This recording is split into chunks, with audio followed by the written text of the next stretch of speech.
अरे रे, क्या करूं? भोजन तो आज मिल ही नहीं रहा।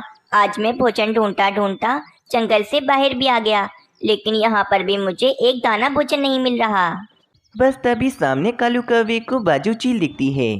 तो बाजू चील कालू कौवे को अपने पास बुलाती है। अरे कौवे, क्या हुआ? तुम इतने परेशान क्यों लग रहे हो? और कब से देख रही हूँ तुम्हें। तुम इधर उधर क्या ढूंढने जा रहे हो? अरे बाजू चील, मैं सुबह से भोजन ढूंढ रहा हूँ। देखो देखो, आज मैं भोजन ढूंढता ढूंढता जंगल से बाहर भी आ गया, परंतु अभी तक मुझे भोजन नहीं मिला। और ना ही मेरे पास इतने पैसे हैं कि मैं भोजन खरीद सकूं।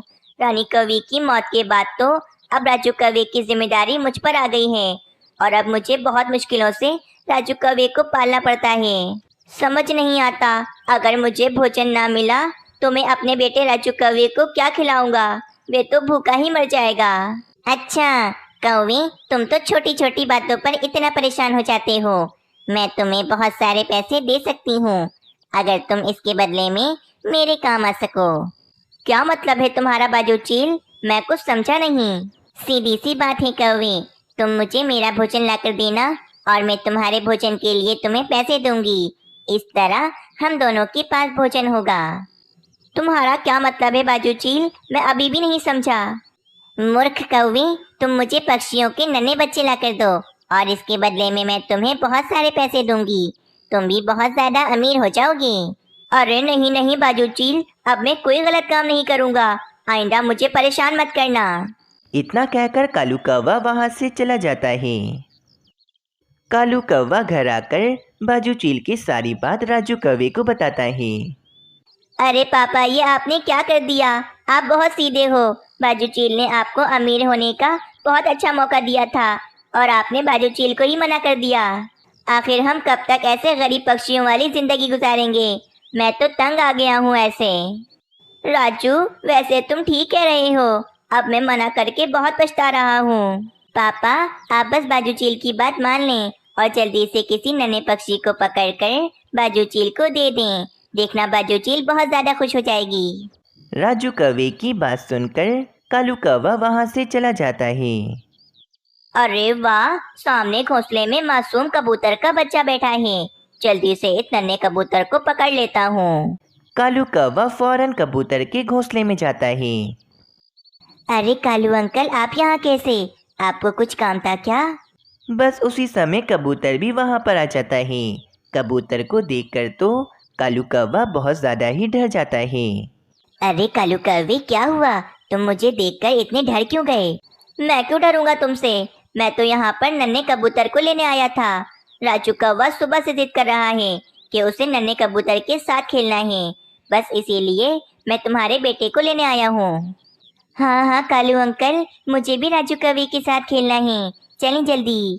फिर कालू कौवा झूठ बोलकर नन्हे कबूतर को बाजू चील के पास ले जाता है। अरे वाह वाह कौवे, तुम्हारा जवाब सुनकर तो मैं बहुत ज्यादा उदास हो गई थी, परंतु तुमने तो मेरा दिल ही जीत लिया। कालू अंकल, आप मुझे इस दुष्ट बाजू चील के पास क्यों ले आए हो? ये तो मुझे मारकर खा जाएगी। अरे बेटा, तुम्हारे ये कालू अंकल भी मेरे साथ मिले हुए हैं। अब तो मैं तुम्हें नहीं छोड़ूंगी। बस फिर कालू कौवा अपने पैसे लेकर वहाँ से चला जाता है। अरे वाह पापा, बाजू चील ने तो आपको काफी ज्यादा पैसे दे दिए हैं, सिर्फ एक पक्षी को देने के। हाँ राजू कौवे, अब देखना हम भी अमीर हो जाएंगे। ये सब बातें चल रही होती हैं कि वहाँ पर कबूतर आ जाता है। कालू कौवे, रात हो गई है। मेरा नन्हा कबूतर कहाँ है? तुम लेकर गए थे ना उसे।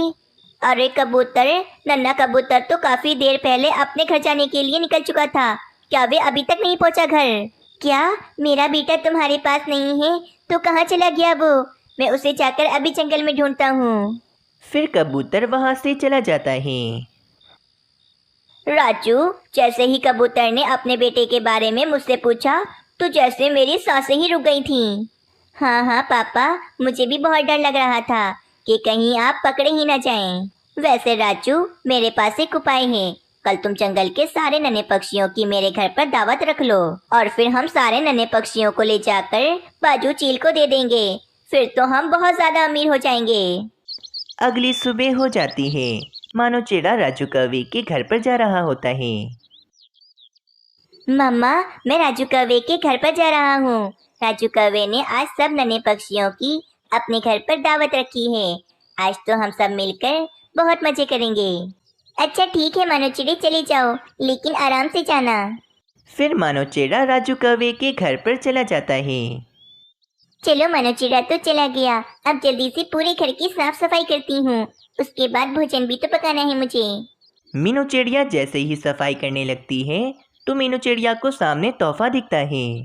अरे रे, ये तोहफा तो मानो चिड़े ने राजू कौवे के लिए लिया था और ये यहीं भूल कर चला गया। चलो जल्दी से दे आती हूँ उसे। फिर मीनू चिड़िया भी कालू कौवे के घर पर चली जाती है। पापा, मेरे सभी दोस्त घर में हैं। बस अब आप जल्दी से कोई ना कोई बहाना बनाकर मेरे सभी दोस्तों को बाजू चील के पास लेके जाएं। हाँ राजू, मैं जाता हूँ और कोई ना कोई बहाना बनाकर सब नन्हे पक्षियों को बाजू चील के पास ले जाता हूँ। कालू कौवे और राजू कौवे की ये सारी बातें मीनू चिड़िया बैठी सुन रही होती है। हाय रे, ये दुष्ट कालू कौवा तो सब नन्हे पक्षियों को ले जाकर बाजू चील को दे देगा। मुझे कुछ ना कुछ तो करना पड़ेगा। सब नन्हे पक्षियों की जान तो मुझे बचानी ही होगी। फिर मीनू चिड़िया फौरन कालू कौवे के पास जाती है। अरे कालू कौवे, सारे नन्हे पक्षी कहाँ हैं? मीनू चिड़िया, तुम यहाँ क्यों आई हो? सारे नन्हे पक्षी अंदर हैं। क्यों, कोई काम है क्या? मैं भूल गई थी कि आज मानो चिड़ी का जन्मदिन है, इसीलिए आज तुम्हारे घर पर नहीं बल्कि मेरे घर पर दावत होगी। सब नन्हे पक्षियों को लेने आई हूँ मैं। अच्छा ठीक है मीनू चिड़िया, तुम ले जाओ सब पक्षियों को। फिर मीनू चिड़िया सारे नन्हे पक्षियों को बचाकर वहाँ से ले जाती है। चालाक मीनू चिड़िया की वजह से आज मेरा सारा प्लान चौपट हो गया। वहीं दूसरी तरफ मीनू चिड़िया सारी बातें पक्षियों को बताती है। मीनू चिड़िया, इसका मतलब मेरे बेटे को भी कालू कौवे ने बाजू चील को बेच दिया और मेरा बेटा बाजू चील का भोजन बन गया। मैं उस कालू कौवे को नहीं छोड़ूंगा। मीनू चिड़िया, मैं तो कहता हूँ कि हमें सबके सामने कालू कौवे के बेटे को मार देना चाहिए ताकि कालू कौवे को अपने बेटे के खोने की सजा मिल जाए। नहीं तोते, सजा सिर्फ राजू कौवे को ही क्यों मिले? कालू कौवे को भी सजा जरूर मिलनी चाहिए। पक्षियों, मेरे पास एक बहुत ही बढ़िया उपाय है। अब बाजू चील कालू कौवे को खुद सजा देगी। अगर हम जाकर कालू कौवे से कहें कि बाजू चील ने राजू कौवे को मार दिया है तो कालू कौवा बाजू चील पर बहुत ज्यादा गुस्सा होगा और फिर बाजू चील भी कालू कौवे को नहीं छोड़ेगी। लेकिन इससे पहले मीनू चिड़िया, हमें राजू कौवे को पकड़ना होगा और कहीं छुपाना होगा उसे। मीनू चिड़िया, तुम फिक्र ही मत करो, मैं जाता हूँ और किसी भी तरह राजू कौवे को पकड़ कर लाता हूँ। ये कहकर जग्गू पक्षी राजू कौवे को पकड़ने चला जाता है। थोड़ी देर के बाद जग्गू पक्षी राजू कौवे को पकड़कर अपने घर में लाकर छुपा देता है। वहीं दूसरी तरफ सब पक्षी कालू कौवे के पास आते हैं। कालू कौवे, तुम्हें खबर भी है कि तुम्हारे बेटे राजू कौवे के साथ क्या हुआ है? पता है, बाजू चील ने अभी तुम्हारे बेटे राजू कौवे को मारकर खा लिया है। क्या? ऐसा कैसे हो सकता है? बाजू चील मेरे साथ ऐसा कैसे कर सकती है? वो तो हमें नहीं पता कालू कौवे, लेकिन जो मैंने देखा वो ही मैं तुम्हें बता रही हूँ। बाजू चील ने मुझे धोखा दिया है, मैं उसे नहीं छोड़ूंगा। ये कहकर कालू कौवा गुस्से में बाजू चील के पास चला जाता है। अब तो देखना पक्षियों, बाजू चील कालू कौवे को नहीं छोड़ेगी और उसे मार डालेगी। बाजू चील, मैंने तुम्हारा साथ दिया और तुमने मुझे ही धोखा दिया। मैं तुम्हें नहीं छोड़ूंगा अब।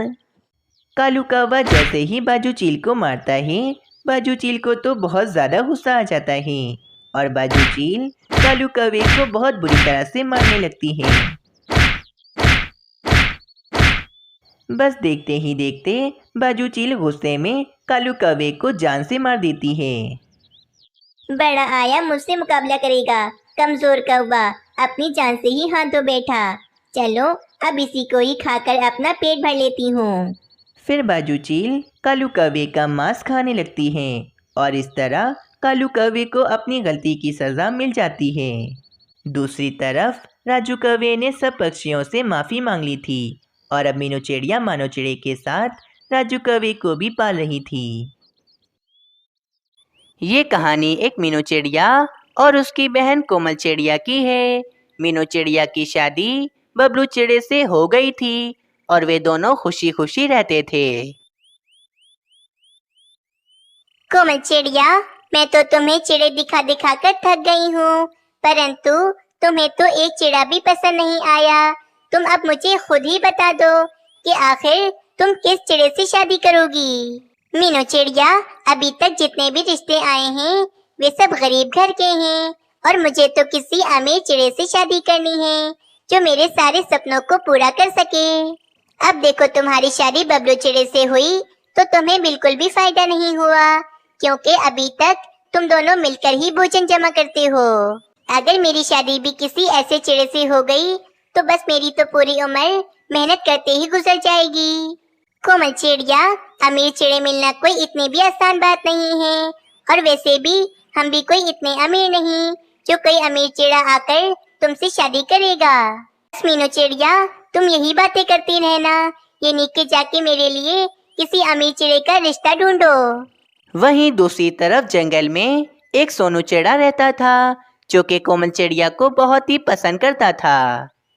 मम्मा, मैं कोमल चिड़िया को पसंद करता हूँ और मैं उससे शादी करना चाहता हूँ। आप कोमल चिड़िया की बहन मीनू चिड़िया से बात करें। मुझे यकीन है कि मेरी शादी कोमल चिड़िया से जरूर होगी। हाँ ठीक है बेटा, हम कल ही तुम्हारा रिश्ता लेकर कोमल चिड़िया के पास जाएंगे। अगली सुबह हो जाती है। सोनू चिड़े की माँ जी सोनू चिड़े का रिश्ता लेकर मीनू चिड़िया के घर पर आती हैं। मीनू चिड़िया, हमें कोमल चिड़िया बहुत ही पसंद है और मैं चाहती हूँ कि कोमल चिड़िया की शादी मेरे बेटे सोनू चिड़े के साथ हो जाए। वो तो ठीक है आंटी जी, परंतु मेरी एक शर्त है। अगर आपको मेरी शर्त मंजूर है तो सोनू चिड़े की शादी कोमल चिड़िया से जरूर होगी। हाँ बेटा, कहो तुम्हारी क्या शर्त है। अरे मीनू चिड़िया, तुम चुप करो, मैं बताती हूँ कि मेरी क्या शर्त है। देखिए आंटी जी, मेरी शर्त कोई इतनी भी बड़ी नहीं है, बस मैं चाहती हूँ कि मेरी शादी बहुत ही धूमधाम से हो, पूरा जंगल सजे और तो और सब पक्षी मेरी शादी में आए, और तो और मुझे अपनी शादी सब पक्षियों की शादी से बहुत ज्यादा ही अच्छी करनी है। क्या हो गया है कोमल चिड़िया, इतना सब कुछ करने की क्या जरूरत है? कितने पैसे खर्च होंगे इसमें? मीनू चिड़िया, बस मैंने कह दिया है, अगर मेरी शादी ऐसे ना हुई तो मैं सोनू चिड़े से कभी शादी नहीं करूंगी। सोनू चिड़े, तुम भी मेरी ये बात जरूर याद रखना। नहीं नहीं कोमल चिड़िया, मैं कुछ भी करके तुम्हारी ये ख्वाहिश जरूर पूरी करूंगा, बस मैं किसी भी तरह तुमसे शादी करना चाहता हूँ। सोनू चिड़े की बात सुनकर कोमल चिड़िया खुश हो जाती है और बस रिश्ता पक्का हो जाता है। चलो बेटा मीनू चिड़िया, अब हम चलते हैं, वैसे भी काफी देर हो गई है। ये कहकर सोनू चिड़ा और उसकी माँ जी वहाँ से चले जाते हैं। कोमल चिड़िया, तुम्हें इतना सब कुछ कहने की क्या जरूरत थी? इतना अच्छा रिश्ता आया था तुम्हारा, अब मुझे यकीन है कि सोनू चिड़ा तुमसे शादी नहीं करेगा। मीनू चिड़िया, शायद तुमने सुना नहीं कि सोनू चिड़ा कहकर गया है कि वे शादी तो सिर्फ मुझसे ही करेगा। तुम देखना, सोनू चिड़ा मेरी ख्वाहिश जरूर पूरी करेगा। अरे बेटा, कोमल चिड़िया के तो बहुत ही ज्यादा नखरे हैं। अभी सिर्फ रिश्ता भी पक्का नहीं हुआ था कि इसने कितनी बड़ी शर्त रख ली। ना जाने शादी के बाद वे क्या क्या मांगेगी तुमसे। मैं तो कहती हूँ बेटा, जंगल में और भी सुंदर सुंदर सी चिड़िया हैं, तुम किसी दूसरी चिड़िया से शादी कर लो। अरे मम्मा, आप बिल्कुल भी चिंता मत करो, मैं सब कुछ देख लूंगा, बस आप शादी की तैयारियां शुरू करो। ये कहकर सोनू चिड़ा वहाँ से चला जाता है। सोनू चिड़ा अपने दोस्त तोते के पास आता है और इसे सारी बात बताता है। सोनू चिड़े, इतना सब कुछ तुम कैसे करोगे? ये शादी तो बहुत ही महंगी पड़ेगी तुम्हें। मैं तो कहता हूँ कि तुम उस लालची चिड़िया से शादी मत करो। नहीं तोते, शादी तो मैं सिर्फ उसी चिड़िया से करूँगा, परंतु मैं बहुत ही परेशान हूँ। कोमल चिड़िया ने बहुत ही बड़ी शर्त रख ली है और मेरी इतनी हैसियत भी नहीं है, मेरे पास इतने पैसे नहीं हैं। सोनू चिड़े, तुम मेरे बहुत ही अच्छे दोस्त हो, परंतु मैं इतना भी अमीर नहीं हूँ कि मैं तुम्हें शादी के लिए पैसे दे सकूं। लेकिन हाँ, मैं तुम्हारी शादी की सारी सजावट मुफ्त में करूँगा। अरे तुम्हारा बहुत शुक्रिया तोते, तुम्हारा बहुत एहसान होगा मुझ पर। दूसरी तरफ कोमल चिड़िया बहुत ज़्यादा ही खुश होती है, क्योंकि उसे यकीन था कि सोनू चिड़ा उसकी ख्वाहिश ज़रूर पूरी करेगा। मैं सोनू चिड़े को बहुत ही अच्छी तरह से जानता हूँ। वे बहुत ही ज्यादा अच्छा चिड़ा है, परंतु वे इतना अमीर नहीं कि वे इतनी महंगी शादी कर सके। तुम्हें पता है सब पक्षियों का भोजन तैयार करवाने में कितने पैसे लग जाते हैं, और तो और शादी की सजावट भी तो करनी है उसे। बबलू कौवे में कुछ नहीं जानती, सोनू चिड़े ने कहा है ना कि वे सब कुछ कर लेगा, तो फिर आप इतनी चिंता क्यों कर रहे हैं? और अभी तो मैं सिर्फ अच्छी शादी का कह रही हूँ, मुझे तो सोने के गहने भी दिलाने हैं उसे। अगली सुबह हो जाती है। कोमल चिड़िया सोनू चिड़े के पास आती है। अरे कोमल चिड़िया आओ, ये घर तुम्हारा ही है। मैं तुम्हें अपने हाथों से नींबू पानी का शरबत पिलाता हूँ। नहीं सोनू चिड़े, मैं यहाँ कुछ पीने नहीं आई हूँ। वैसे शादी तो मेरी पसंद की हो रही है, परंतु सोने के गहने भी मुझे चाहिए जो मैं शादी पर पहन सकूं। सोने के गहने? परंतु कोमल चिड़िया, सोने के गहने तो बहुत ही महंगे होते हैं, मैं तुम्हें कहाँ से दिलाऊंगा? बस सोनू चिड़े, अगर तुमने मुझे सोने के गहने नहीं दिलाए तो मैं तुमसे कभी शादी नहीं करूंगी। ये कहकर कोमल चिड़िया वहाँ से चली जाती है। बेटा तुम बिल्कुल भी फिक्र मत करो, तुम्हारा जो दूसरा घर है हम उसे बेचकर कोमल चिड़िया के लिए सोने के गहने खरीद लेंगे। पर मम्मा, ऐसा कैसे हो सकता है? बेटा हमारा इतना बड़ा तो घर है ना, हम उस घर को बेचकर कोमल चिड़िया के लिए गहने खरीद लेंगे। अगले दिन सोनू चिड़ा जंगल के सबसे अमीर पक्षी चील को अपना घर बेच देता है। अरे सोनू चिड़े, जब ये घर मैंने तुम्हें पहले बेचने को कहा था तो तुमने मुझे क्यों नहीं बेचा था, और अब अचानक ये घर तुम मुझे क्यों बेच रहे हो? ये सब कुछ कोमल चिड़िया की वजह से हो रहा है। उसने मुझसे शर्त रखी है कि वे मुझसे तभी शादी करेगी जब मैं उसकी शादी बहुत ही धूमधाम से करवाऊंगा। आपको तो पता है बाजू चील कि मैं इतना भी अमीर नहीं हूँ कि मैं एक शादी पर इतने पैसे बर्बाद करूँ। बाजू चील बहुत ही ज्यादा चालाक होती है और उसे सोनू चिड़े का बड़ा वाला घर बहुत ही ज्यादा पसंद होता है। सोनू चिड़े, तुम मुझे अपना दूसरा बड़ा वाला घर बेच दो, इसके बदले में मैं तुम्हारी शादी बहुत धूमधाम से करवाऊंगी। नहीं बाजू चील, वो घर मैं तुम्हें नहीं बेच सकता हूँ, उस घर में मेरी बहुत सी यादें जुड़ी हुई हैं। सोनू चिड़े की बात सुनकर बाजू चील को बहुत गुस्सा आ जाता है और वे सोचती है, ये सोनू चिड़ा तो कभी भी वे बड़ा सा घर मुझे नहीं बेचेगा। अब मुझे इसे बेवकूफ बनाकर इसका घर हासिल करना ही पड़ेगा। सोनू चिड़े, मेरे पास एक उपाय है जिससे तुम्हारी शादी की सारी तैयारियां आसानी से हो सकती हैं। अच्छा, तो फिर बताओ बाजू चील, वे क्या उपाय है तुम्हारा? मैं तुम्हें उधार पर पैसे दे देती हूँ जिससे तुम अपनी शादी बड़ी धूमधाम से कर सकते हो, और शादी के बाद आहिस्ता आहिस्ता मेरे पैसे तुम मुझे लौटाते रहना। अरे वाह बाजू चील, तुम तो बहुत ही ज्यादा अच्छी हो। ठीक है, तुम मुझे उधार पर पैसे दे दो। बस फिर क्या था, बाजू चील सोनू चिड़े को बहुत सारे पैसे उधार पर दे देती है। अगले दिन सोनू चिड़ा कोमल चिड़िया के लिए सोने के गहने भी खरीद लेता है। मम्मा, आपको पता है कि जंगल की सबसे अमीर बाजू चील ने मुझे बहुत सारे पैसे उधार पर दे दिए हैं। अब मेरी शादी बहुत ही आसानी से हो जाएगी। पर बेटा, तुम बाजू चील के पैसे उसे कैसे लौटाओगे? आप बिल्कुल भी फिक्र मत करो, शादी होने के बाद मैं बहुत ही मेहनत करूँगा और मैं उस चील का सारा उधार उसे लौटा दूंगा। बेटा बस मैं तो यही चाहती हूँ कि तुम्हारी शादी बहुत ही सुकून से हो जाए, कहीं कोई गड़बड़ न हो जाए आगे।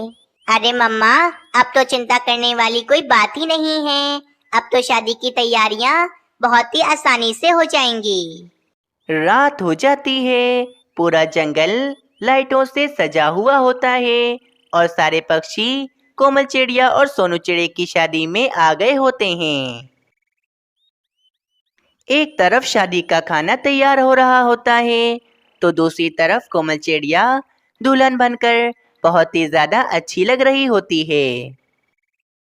देखो मीनू चिड़िया, मैं दुल्हन बनकर कितनी सुंदर लग रही हूँ। और तो और सोनू चिड़े ने मुझे बहुत ही महंगा सोने का हार भी दिया है।